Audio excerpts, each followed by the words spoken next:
All right, I'm Neil Willis, and it's another episode of the program. Today, I want to talk to you about another fundamental concept that's going to make you a lot of money in this business, and that is 100% write-up, right? So let me explain what I mean. Let's just take this sales process, for instance, and all sales processes look very similar, but let's just say we have a sales process where we greet the customer, and then in step 2, we fact find, maybe they call it qualifying, maybe in your dealership, maybe we use their trade and we get an appraisal going so we can ask some questions, find out what's important to the customer, how they intend to pay for the product, what their time frame looks like, who the car's for, etc., right? Some of you use a guest sheet for this process. Some people use the actual trade appraisal of the customer's car to assist. Other people do it on their feet in the showroom. Some people have the customer sit down with their CRM system. Whatever your process is, generally speaking, those first 2 steps are common throughout the entire car business, right? And then so's this one, where we have a presentation of the product and a demonstration, right? It's called the test drive, right? Earlier segment, when I was talking to you, I suggested that the best way to get that done was just to move a car, right? Instead of asking them if they wanted to get a test drive, just move the car. You can tune into that segment separately, right? But when we get done with the demo drive, there are a lot of places that I've worked in this business and a lot of philosophies that I've seen put in practice where at the end of the product demonstration, there's a block to the rest of the sales process. In other words, management puts a process here that says, let's make sure they're ready to buy before we write them up.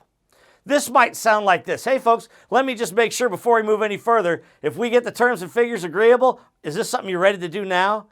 Now, when the customer says no to that question, a lot of times the deal dies. Because when the customer said they're not ready to buy today, a lot of times the salesperson goes to management and says, hey boss, I tried to get a commitment from them, but they said they're not going to buy today. Oh, well then we don't want to put them on paper. I'm not joking. I have been in interviews with dealership management where they were either deciding to hire me or not. And they've said, hey, you don't write up an uncommitted buyer, right? And I look at them and say, what do you mean? Well, if they don't agree to purchase it, you don't write them up, do you? This is a common thing throughout the car business. I'm going to give you a little hint, right? If you don't write them up, you can't get here where the money is. This is what I mean. If 4 people come into the dealership, 3 of them drive a car, but we only write up 2, how many cars can we sell? Theoretically, if we closed both of them, we could only sell 2. So this is why this formula works out most of the time, right? For every 4 people that come into a dealership, we only sell 1 of them. Why?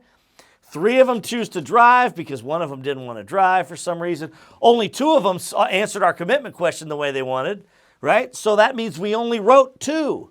And 1 of them had bad credit when they were too upside down in their trade. So we only sold 1. Now think about if your dealership's philosophy was changed. What if 4 people walk on the lot, we give 4 people a high quality, value building product presentation demonstration, because we don't ask them if they want to drive it, we just move the car. We knock their socks off with a great presentation and they're in the vehicle and we just say, hey, let's go. And we end up with 4 people getting a high quality, value building product presentation. And then instead of making sure they're ready to buy before we write them up, we just write them up. Now how many cars can we sell? You got it. It's that easy. 4. You can sell everybody if you're going to put them on paper. Now that doesn't mean they will buy. It just means they can. Because you at least gave them a chance to. If you don't write them, it isn't that they won't buy the car. It's that they can't buy the car. If you don't write the deal up and present a proposal to your guest, they have nothing to agree to. So it isn't that they won't buy it, it's that they can't. And listen to me, I would rather lose a deal that I tried to make than lose a deal because I didn't try. Put 100% of the customers on paper and you'll sell more cars. It's common sense. If this is your formula, this is your result. If this is your formula, the result will always be better because you gave more customers an opportunity to purchase from you. So one more time, when it comes to our sales process, let's make sure that we do all the steps to the sale with every guest. Don't put a roadblock here. Don't put any roadblocks anywhere. Give every guest the full sales process. Give everybody an opportunity to purchase from you, and you'll sell more. 100% write-up. Put them all on paper every time, every deal.